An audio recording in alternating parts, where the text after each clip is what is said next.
Velika vest sa domaće estrade. Voditelj Ognjen Amidžić i njegova supruga Mina uskoro će dobiti bebu, a čini se da je tajna o polu deteta otkrivena.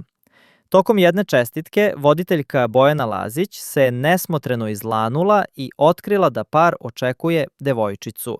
Njene reči "još devojčica, fantastično", odmah su podigle prašinu u javnosti. Ovo nije prvi put da se nagađa o polu bebe. Još prošle godine Mina je na svom Instagramu objavila emotivni stih: "Ja ću roditi ćerku. Zvaće se Zora i svitaće."